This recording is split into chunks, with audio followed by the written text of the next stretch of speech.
Are whales talking to each other? Definitely. Scientists just ran the first real translation of whale language, and what came back wasn't supposed to be possible. After feeding 9,000 recordings into the most advanced AI on Earth, researchers didn't find simple animal signals. They found vowels, phonemes, a combinatorial grammar, the same architectural blueprint underlying every human language ever spoken. And buried inside that discovery is something nobody was prepared for. It's possible that they're communicating in ways that we've never thought of before. A finding so unsettling that it reframes everything humans have been doing to the ocean for the last 100 years. That's the bad news, and it's worse than you think. The assumption that collapsed. For decades, the scientific consensus on sperm whale communication was considered settled.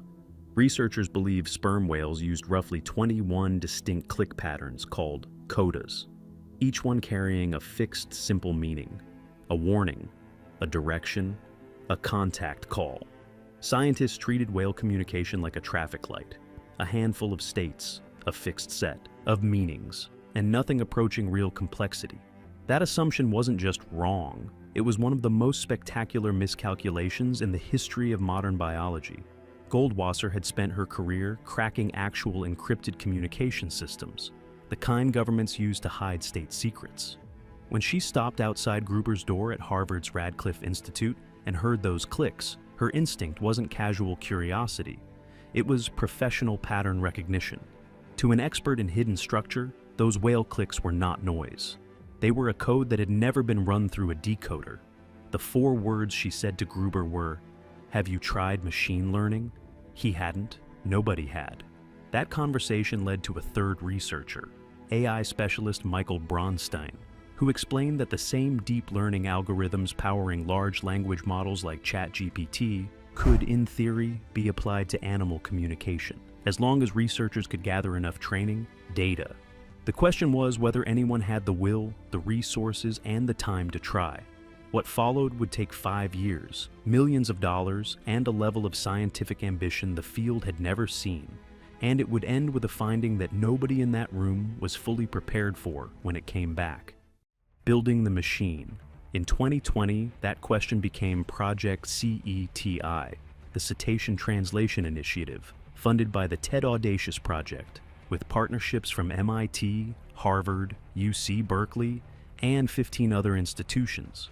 The team built a permanent research station in Dominica, where multi-generational sperm whale families have been observed for decades. Individual animals are known by name.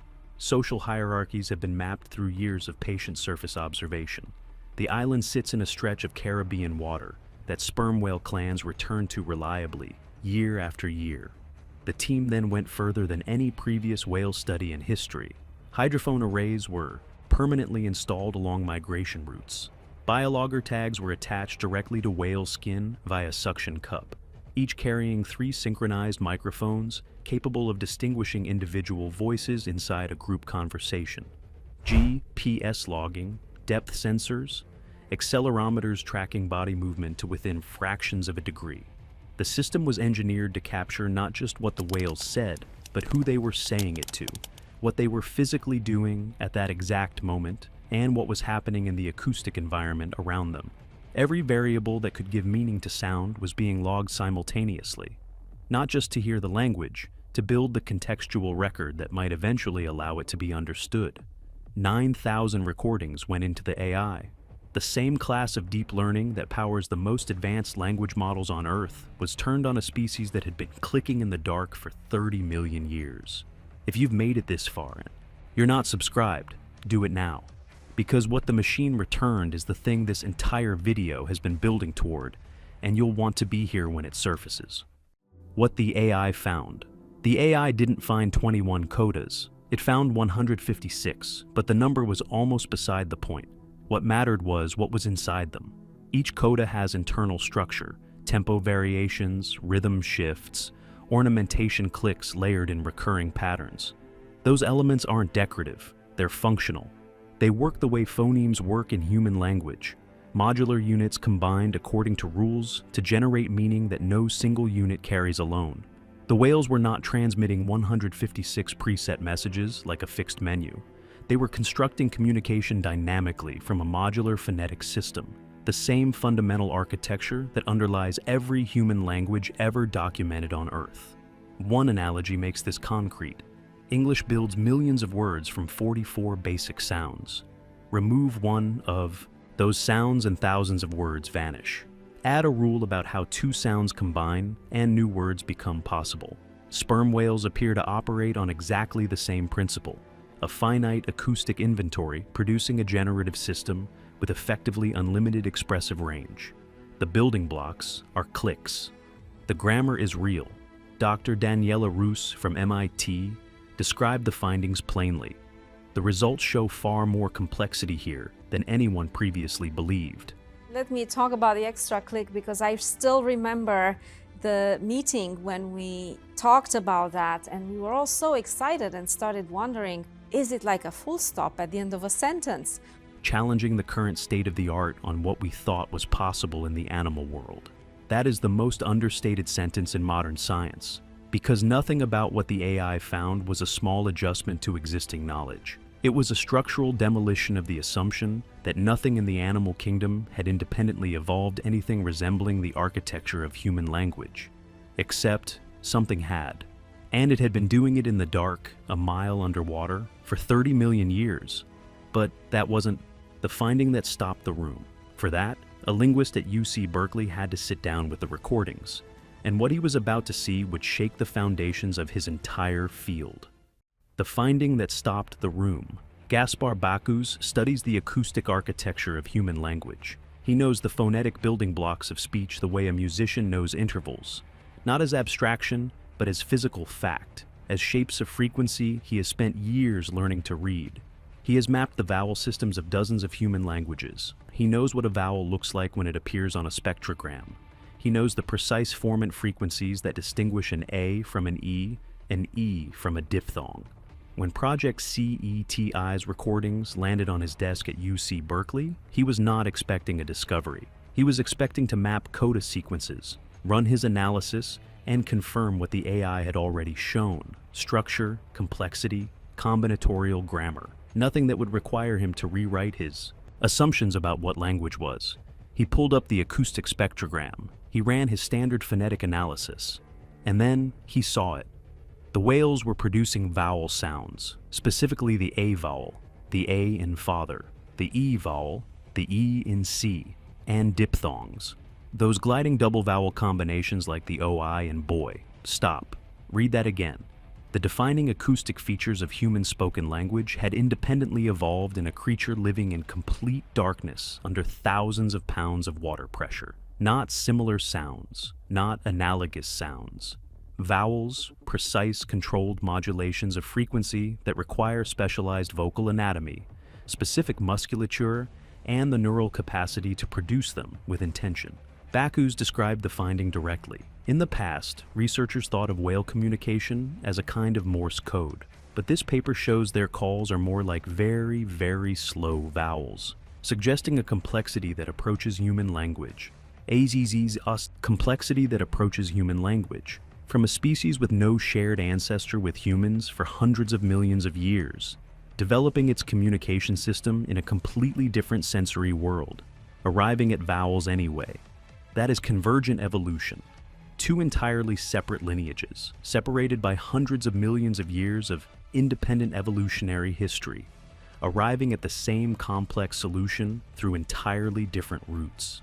The human vocal tract evolved toward vowels through a descended larynx, specific tongue musculature, and precise control of airflow through a resonance chamber shaped for speech. Sperm whales arrived at them through echolocation. In an acoustic environment where high-frequency precision determines whether you eat or starve. We evolved toward vowels because it helped us survive in open air.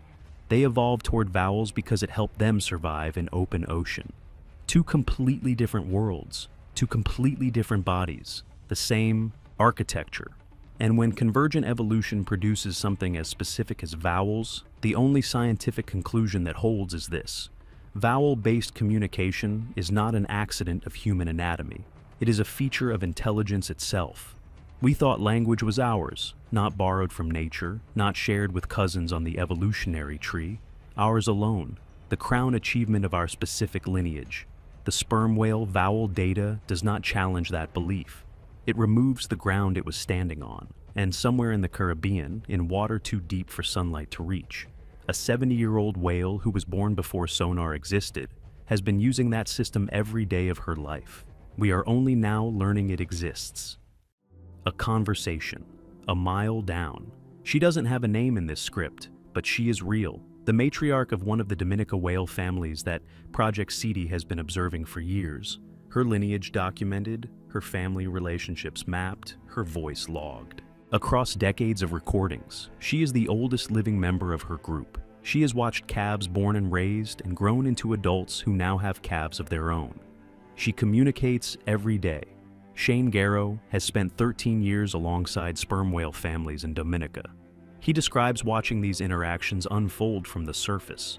It is hard not to see cousins playing while chatting, not to see a mother hand her calf to a babysitter and exchange what looks for all the world like a few parting words before diving deep to hunt. The same individual whale produces different codas depending on who it is addressing, what the other whale just said, and what is happening in the immediate environment.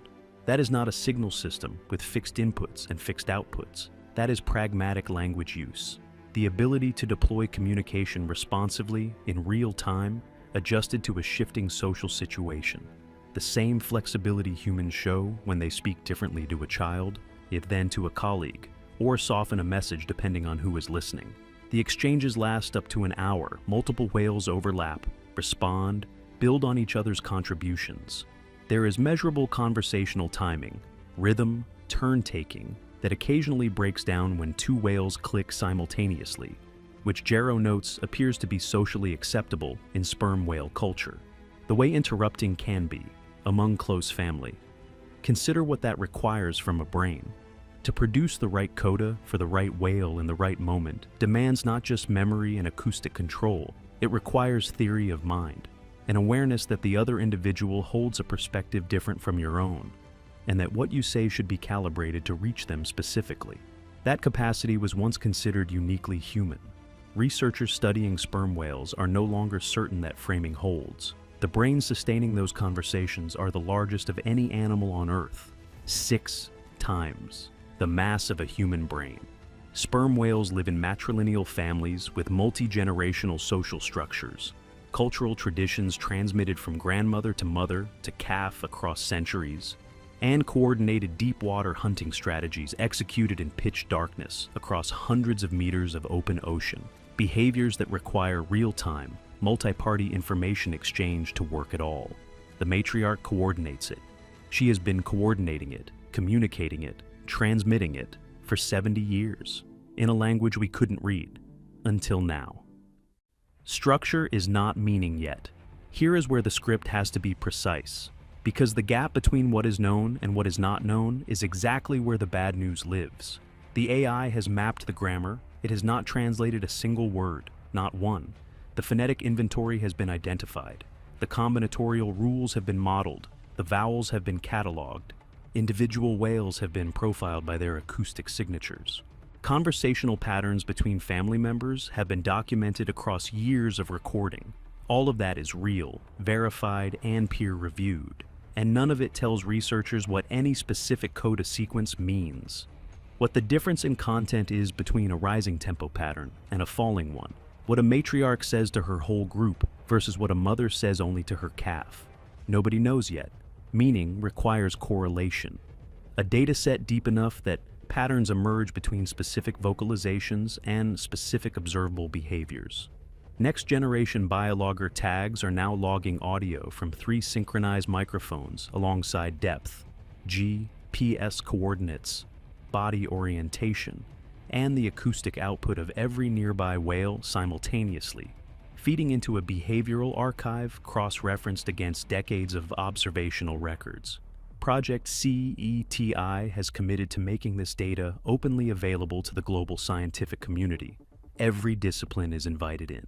But here is the weight of what that gap actually means. The matriarch was born before sonar existed. She has spent her entire life communicating with her family in a system that science only just admitted might be language. Whatever she has said across those 7 decades, whatever knowledge she transmitted, whatever warnings she issued, whatever she told the young ones about how the world works and what threatens them, all of it happened in a language we could not read. We still can't read it.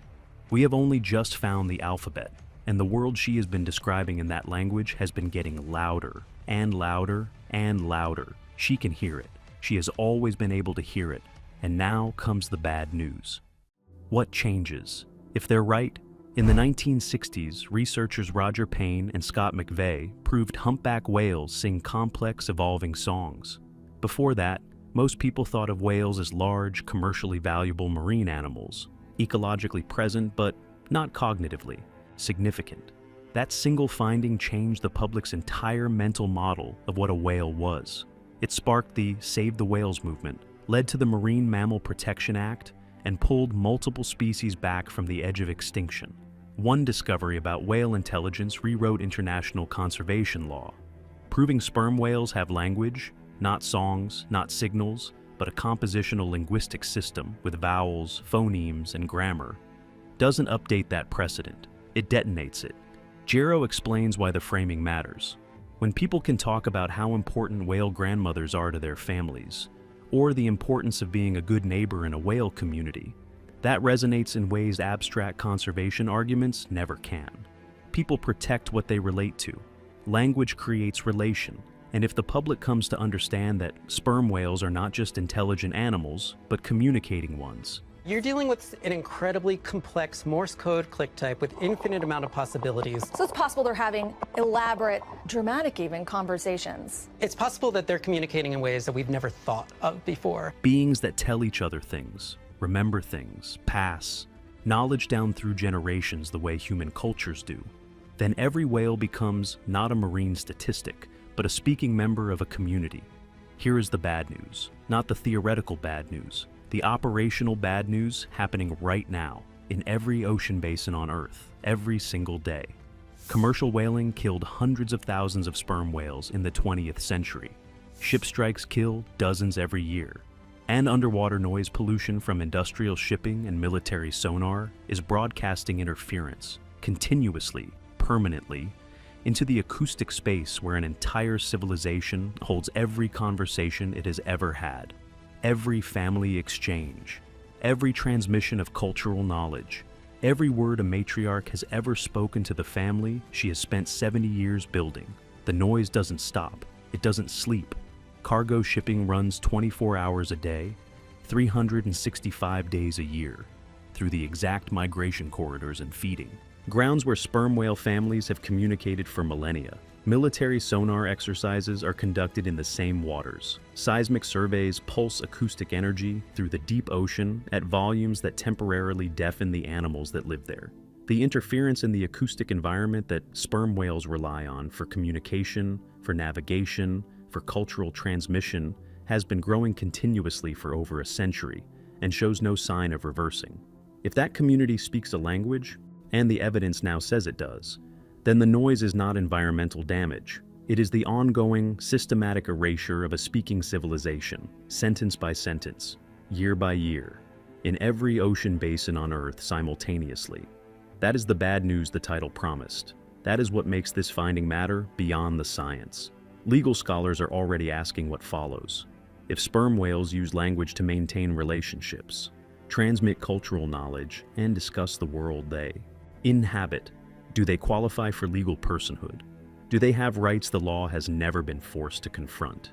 Several legal theorists in the United States and Europe have begun drafting frameworks extending certain protections to non-human animals demonstrably capable of language use.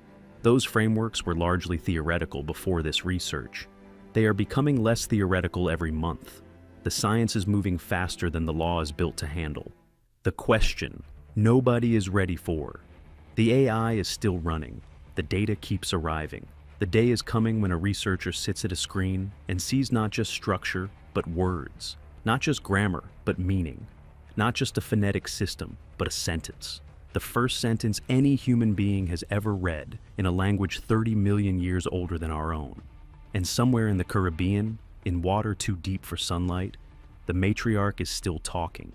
She has watched the ocean change across her entire lifetime in ways no human has documented from the inside. She has watched the acoustic world she was born into, the world her mother taught her to navigate by sound, fill with industrial interference that had no ceiling and nowhere left to go. She has lost family members to ships she could hear coming from miles away and could not escape. She has spoken to her family about all of it in a language we are only now learning exists. The sperm whales alive in the Caribbean today have been talking about the warming water, the disappearing prey populations, the noise that now saturates every ocean basin on Earth. They have been passing that knowledge from grandmother to mother to calf, the way every human culture has ever passed knowledge forward, in language, across generations, against forgetting. If they have language, and the evidence now says they do, then they have been talking about all of this. They have been talking about us. That is the weight of what Project Ceti is reaching toward, not the translation of an animal communication system, the decoding of a 30 million year perspective on this planet that watched humans arrive, watched us industrialize, and has had something to say about what we've done to the ocean, in a language we are only now learning to read, at the exact moment we may have already done the damage that cannot be undone. The alphabet has been found, the vowels have been identified, the matriarch is still speaking. We just don't know yet what she's saying. Subscribe, because the day Project Ceti reads the first full sentence, you'll want to be here when it surfaces.